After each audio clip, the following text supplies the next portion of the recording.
Hello and welcome.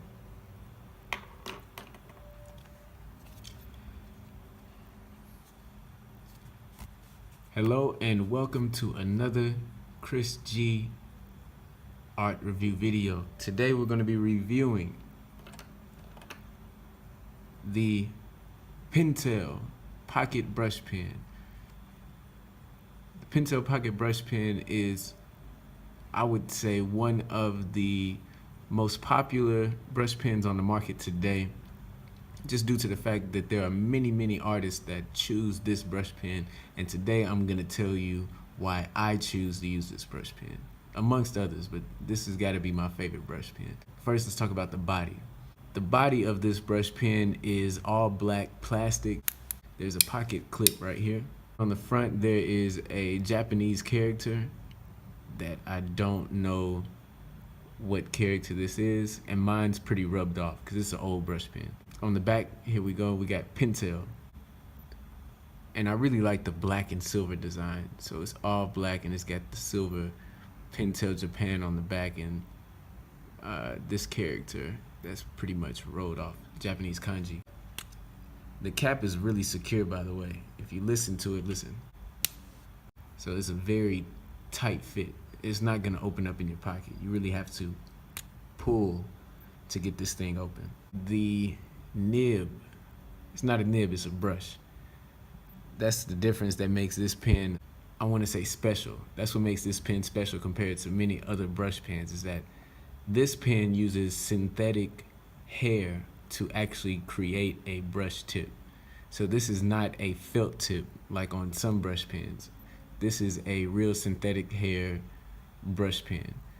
So the good thing about that is that this brush really mimics a actual brush, and it doesn't really feel like a marker. It definitely works and feels like a brush. If you unscrew the body, it opens up to where the cartridge is. This is the ink cartridge, also made by Pentel Japan. This is the FP10 cartridge, and it also has a little arrow that shows you which direction you should insert the cartridge into the pen. All right, if you see that, Pentel FP10 Japan. So this is a Pentel ink.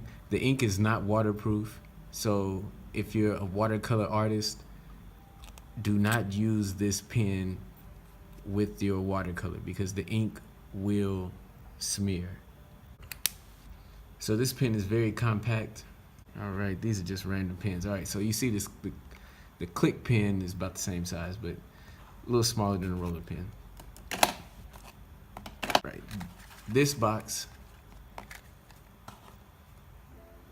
is the refill box. So if you see, it's got the FP10. That's the size cartridge that you need for this Pentel pocket brush pen. Pentel does sell other refills. For example, here's another refill from Pentel, but obviously this will not go with this pen. So make sure you get the right cartridge pack for this pen if you want to get refills.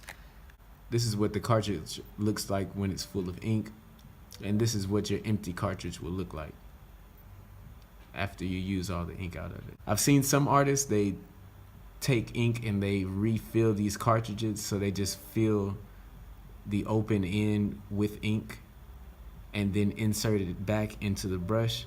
I've never done it myself, and I'm sure there's only certain types of ink that you would want to do that with to make sure the flow of the ink works correctly. So in my opinion, just stick with the Pentel ink that they provide. Now I want to do a little demonstration for you all, just showing the line variations of this Pentel pocket brush pen. Okay, now we're moving into the demonstration part of the video.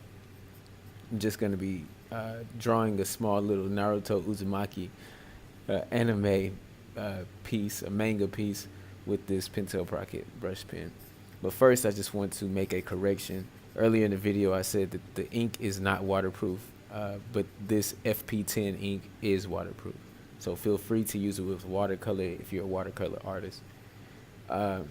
Next, I want to go through what you get when you buy the pen. So when you buy the pen, you get 2 ink cartridges and the price range is from about $6 to about $13 US, around that.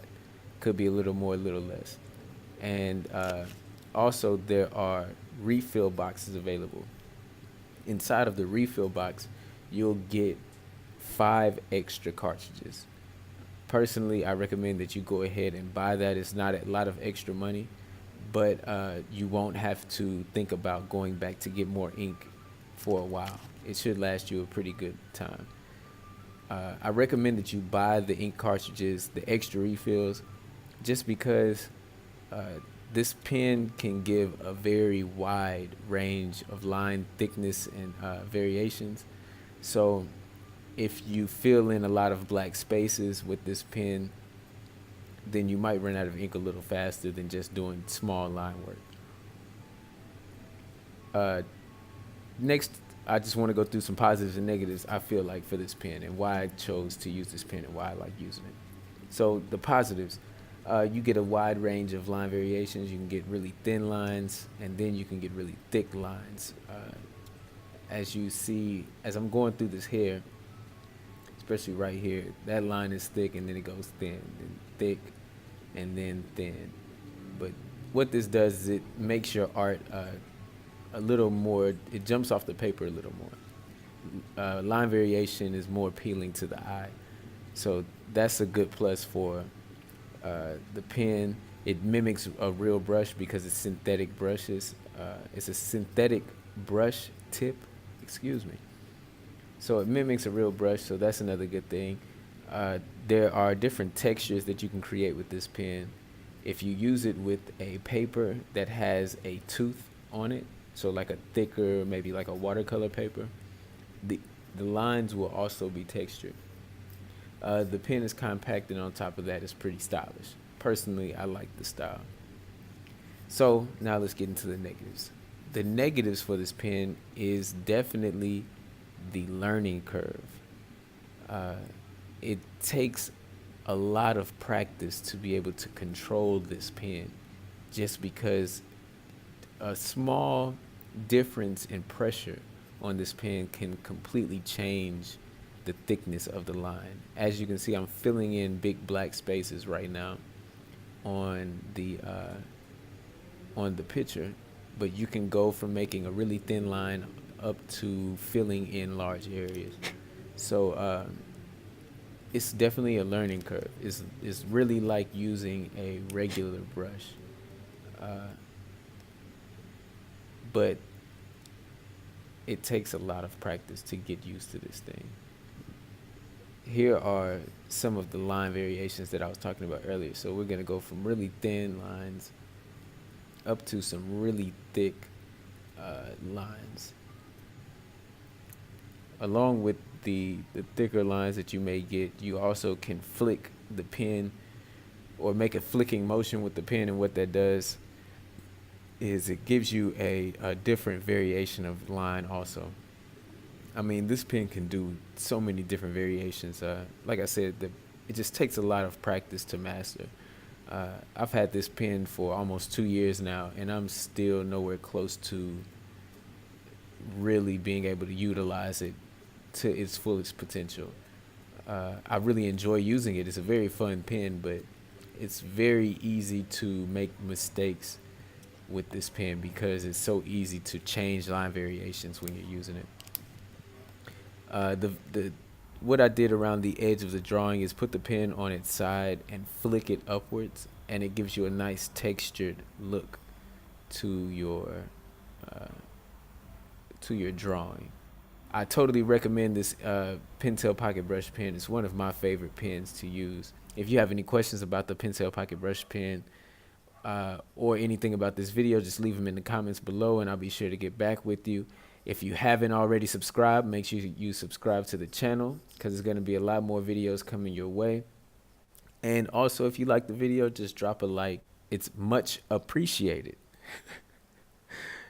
Thank y'all for watching. I'll talk to you again soon. Peace.